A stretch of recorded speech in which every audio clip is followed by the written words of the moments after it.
Hey everybody, Ferris Galleon here, and we are back with another one of these market updates. And I do apologize for the delay in getting this next uh, analysis out. I'm still kind of figuring out how to get my production strategy down using new tools. I did notice the last video was a little choppy, so we're gonna go here and hopefully we can make it a little bit more regular. So shooting for a weekly one, but bear with me as I get my cadence down and all that good stuff. So we're gonna kick it off. We're gonna kind of go through some of the primary macro indicators that are driving this, and then we're gonna move into sort of a wider thesis. I wish I had better news. To be sure, it's not fun to like convey like dour or not optimistic, pessimistic analysis, but that's the forecast, and hopefully I'm wrong. Hopefully I'm wrong, but we'll see. Anyways, I'm going to kind of make my case and we can go from there. We are seeing that as of this month, July, the 10-year treasury yield is up, and what we learned during my previous video, and I'm sure you were held with rapt attention as I went through it, but simple fact of the matter is when the 10-year treasury yield is the closest corollary to the mortgage rate, right? And there's usually about a 2% buffer between the two, right? So you'll notice that 4.61 to 6.58, right? So obviously slightly off, but they're still tracking, right?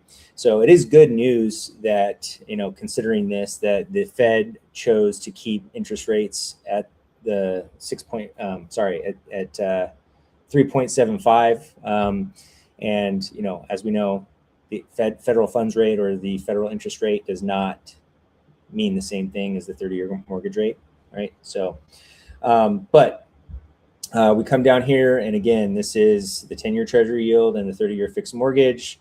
And as far as we want to go back, we see they map pretty closely, right? And so looking at the most recent, we got the most recent that comes up here is July of 26, and that 2% delta between the two of them is still pretty consistent. So I'm glad they didn't raise it, right? If we sort of pivot a little bit, and I want to provide a little bit of analysis now. We are in what's called a locked-in phenomenon with the real estate market, and what that means essentially, and it's kind of been the case for a while, where people who bought their homes, most homeowners are within a 7-year window. 7 to 10 years is about the length of time that people tend to hold on to their mortgages before they move, refinance, whatever, right? For a lot of reasons. One, it's, people become empty nesters. People, have kids and grow their family and outgrow their home. People get new jobs. People have lots of reasons why they don't stick it out for a full 30-year mortgage. Anyways, that being said, we are, that super low interest rate period up until about 2023. We're still in the window of people like holding on anyways. So it's not like you would expect to see more listings necessarily than we are. That being said, people who purchase their home at a sub 3% or a 3% or a sub 4% mortgage, they have incentive to not necessarily get rid of that mortgage right now, especially if they have to go then take out another mortgage to buy a new property at what is now a high 6%, interest rate. So the lock-in effect is basically people who are sort of prisoners in their own home, in the sense that they might have a desire to sell, they might need to sell, but the financial landscape doesn't necessarily permit them. And so that means that, and obviously in association with that, you have a high interest rate environment, so sellers can afford less homes. So what that has done is that because there's a low inventory, i.e. not many people who are trying to list and sell their homes right now, that has created a lower inventory rate, which has driven prices higher, right? So you have seen slight movement up on the home prices and stuff like that, and that is due to this locked-in effect that we're seeing. That being said, that might change soon. And it's impossible to make a like full-throated, like hardcore, high conviction, forecast on this. But I am going to walk through some geopolitical factors that are going to trickle down, and in one way or another, they're going to impact the housing market. And so I want to direct everybody's attention. If you're not looking at me already, then good for you. You've probably read the name here. We've got Professor Robert Pape. Robert Pape, this is his Substack, but he's a geopolitical analyst and strategist. He's a professor at the University of Chicago. He's advised every president basically since Clinton, and his specialty is not just in the realm of like geopolitical conflict, but specifically Iran. And he's sort of run a variety of scenarios, red team, blue team, on not just the military effects, but the political, geostrategic, geopolitical, economic factors that go into a conflict with Iran. And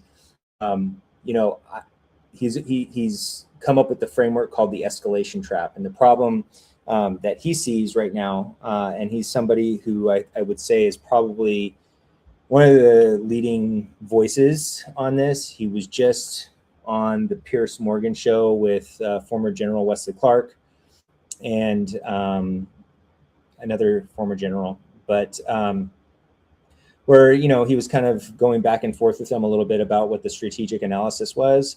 So it's not like his view is the be all end all or like the definitive truth about what is going on, but I think he's got a very rich sort of slate of reasons why he believes what he believes. He offers those reasons up freely, and clearly, in my humble opinion, doesn't have a political agenda. He's very pro-America.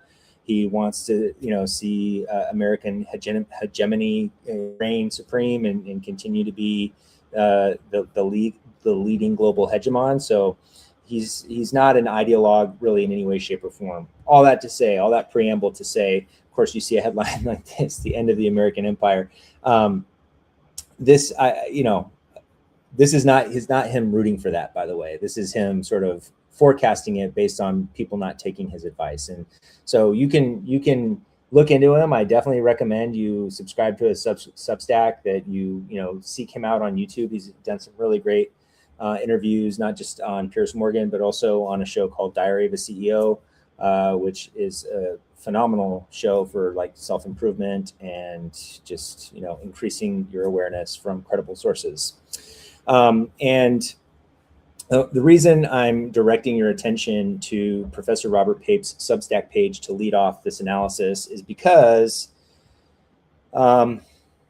we are, ever since the war started, so the bombing of Iran started the last day of February. So the first week of March was the first full week of the conflict. And ever since the first full week of the conflict, the United States has been draining its strategic petroleum reserve, right, to the tune of about 5 to 8 million barrels of oil per week, in order to stabilize global energy prices, right? We don't want to piss the world off by spiking energy costs. Europe relies on oil that comes through the Straits of Hormuz. About 20% of the world's oil goes through there, and we want to not be the bad guys of starting a conflict that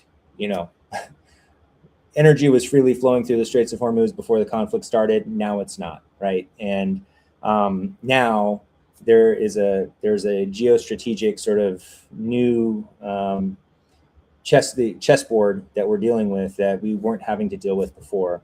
And in order to sort of mitigate the shock of that and the impact of that, because that would have sent global oil prices, soaring much higher than our economy could sustain, we release from our strategic petroleum reserve to buttress that and bring oil prices back down into a window between $75 and $105 a barrel. And, I just want to suggest get in front of, you might be thinking to yourself, but hey, Ferris, the United States is energy independent. We don't need oil from anywhere in the world. Like, we're good. Problem with that analysis is that that doesn't matter, in the sense that the global oil supply is going to dictate the global oil price, right?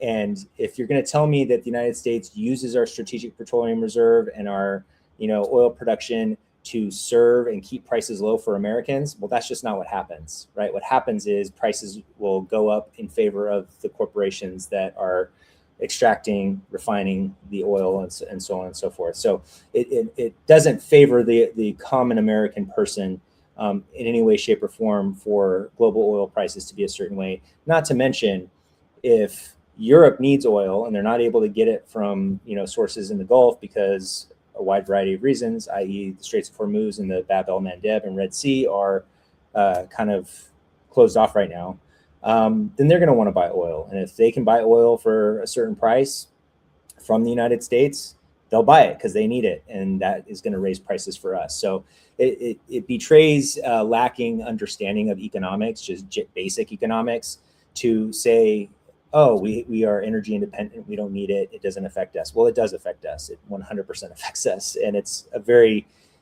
obvious and simple chain of events that causes it to affect us. So, and again, this is not really designed to be political. Let me just throw that out there.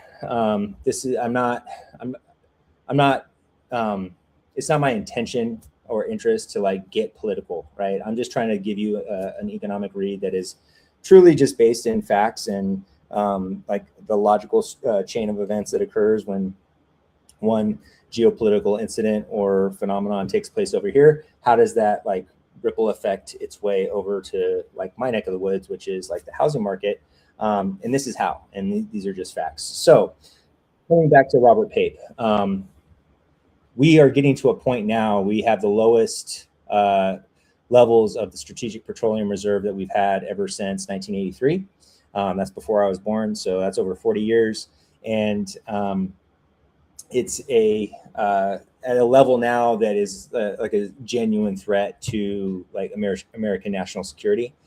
And so we are reaching a point, even Trump said it at the G7 a month ago or so, and all major analysts are indicating, right, that we are no longer going to be able to release barrels of oil into the energy market to bring prices down, right, and to mitigate them. So by mid-August, maybe the third week of August, Robert Pape predicts that the true cost of oil, what the price per barrel of oil would be if we had not been releasing our oil onto the market, is going to materialize. It's going to manifest. And so we don't know what that's going to be, but analysts are projecting north of $125 a barrel, which is going to be a shock to the global economy and our economy, right? And so what happens when energy prices go up so rapidly, right? Oil feeds into everything. All the plastics that you use, manufacturing, transportation, shipping costs, fertilizers and farming. So the cost of everything is going to go up. The cost to keep the lights on for businesses that provide services is going to go up. So the cost of everything is going to go up. And what happens in an inflationary environment? So when costs go up, that's inflationary pressure on prices. The consumer price index is going to go up. Okay, and there are two factors that drive the Federal Reserve, to raise or lower interest rates, right? It's employment and it's consumer price index. Okay, so as inflationary pressure pushing prices up, okay, starts to take effect, and that's the prices for everything. All right, that includes, so if you have to spend more money on groceries, if you have to spend more money on gasoline, if you have to spend more money on consumer goods and electronics and anything that you like to do, okay, taking, whatever, okay, then that necessarily and automatically is going to bring your buying power down. Okay, it's just going to bring your buying power down. That's what happens when other things cost more. Your purchasing power for other things goes down, right? Or just generally your purchasing power goes down. But what happens is when inflation starts to go too high and get out of control, right? The target inflation rate for the Fed is between 2 and 3%. So right now, where are we at? Where's consumer price index? We are currently right now at 3.4%. And so that's not bad. But if oil spikes to $125, $140 a barrel, consumer price index is going to shoot way up, right? And it's going to be higher than it was, at 4%, whatever. It's going to go way up. And so that is going to cause the Fed, ostensibly, to raise rates. So not only is the cost of everything else going up, which reduces your buying power for anything, say like a house, but the cost of borrowing money is going to go up. And so the purchasing power through getting a 30-year mortgage is going to go up. And that is going to put a hard freeze, especially at current housing prices, on real estate transactions, right? People are going to be able to afford way less. Housing prices right now, I don't know if you've seen them, but you're paying over $1 million for houses that are, like fine, like all right in some areas. You can certainly buy nicer houses where I'm at for less than that. But all that to say, that's potentially what we're looking at in the near term, like near like six weeks, 8 weeks, 12 weeks or so. That's kind of what we're looking at. And that's like the worst case scenario, admittedly. Like there is precedent in the past, in the 1970s when there was the oil crisis, the consumer price index was going up. The Fed decided to actually lower rates to mitigate a potential economic disaster. But according to common mechanics, that's not typically what the Fed would do, or how the Fed, says it, needs to respond to problems like that. So that's one thing to look out for. If the Fed decides to artificially keep interest rates at a certain level, I mean, I say artificially because, again, as inflation goes up, they need to raise interest rates to push inflation back down. If they're willing to allow more inflation, that's going to cause inflationary pressure. So as interest rates either stay the same or come down, that's going to put inflationary pressure. So the cost of other things is going to continue to go up. But you might expect, at least more people can still borrow and, maybe get into the housing market. All that to say, if the worst case scenario comes to fruition, right, where buying power comes down, way down, right, that's either, it's going to have one of two effects. Either that's just going to lock people in who are, have low interest rates and can't afford it, and they're just not going to sell. So that's going to bring inventory way down, which could stabilize, housing prices at where they're at. Or the new normal sets in and sellers realize, like, if I want to sell my house, I literally have to bring it way down in order for people to make an offer. And so my forecast for the next 6 months is definitely lower inventory, lower number of transactions, potentially a lot higher interest rates, and potentially a lot higher inflation, right? And so that's kind of the bad news for the day. That being said, if you're a veteran, okay, and this is, if you're a veteran, I'm speaking to you, right? I'm Ferris Gallion, former surface warfare officer in the United States Navy. I've actually transited the Suez Canal, the Bab el-Mandeb, and the Straits of Hormuz on a surface Navy ship. And I'll forego any sea stories right now, but just know that as a veteran, utilizing your veteran benefits, your hard-won veteran benefits, it's a priority for me.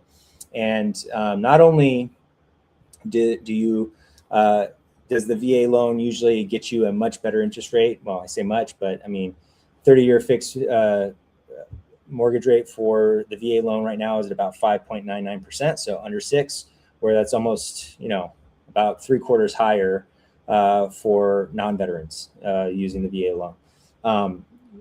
The fact that you guys and gals have, you know, a slate of VA benefits that are very empowering, you know, wealth generating opportunities. Like, we need to talk, because there's a very good chance that you're either not fully aware of, or not don't know how to take advantage of the full slate of VA benefits that you get. And just real quick, I'm going to go into that.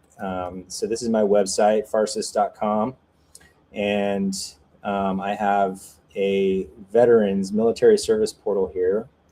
And if you come down to the VA buyer analyzer and click on strategies, here's about 11 or so strategies that are wealth building strategies that even if you know about them, it's not always the case you can take advantage of. You got to know the right, like, lenders and people who can do that. And I do, so lucky you.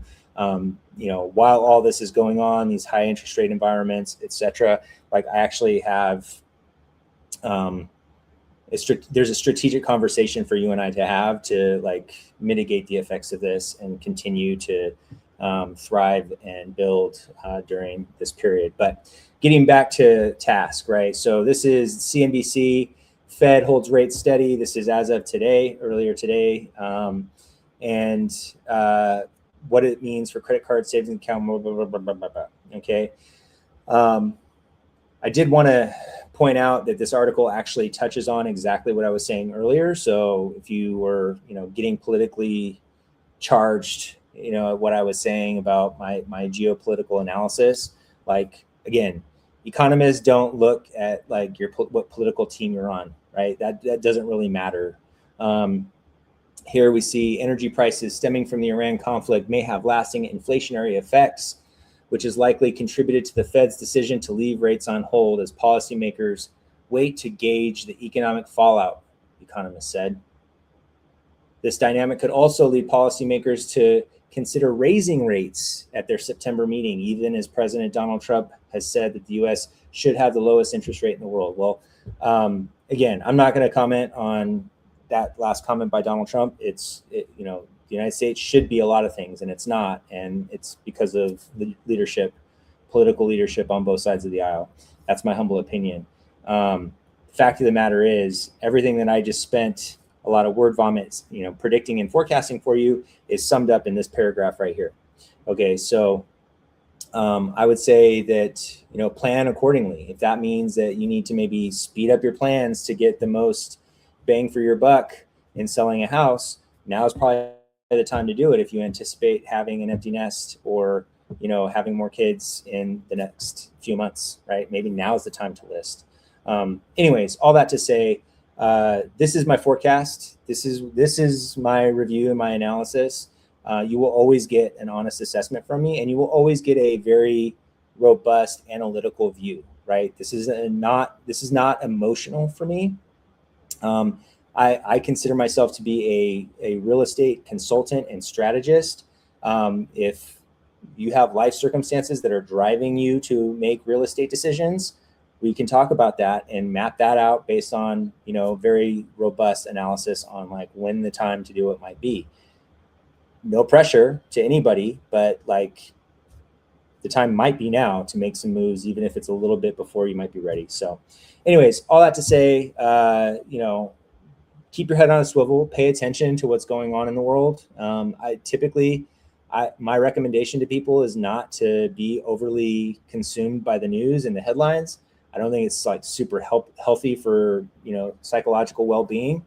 But the fact is, like, this stuff has downstream consequences and downstream effects on things that happen in your day-to-day life. It just does. And that's just true. And it's empowering to be able to make decisions based on, like, reading the tea leaves. So thank you so much for your time today. It's, you know, this is really interesting and fun stuff for me. And I want to do this more. And so subscribe to my stuff, my YouTube and my social media stuff, and share this.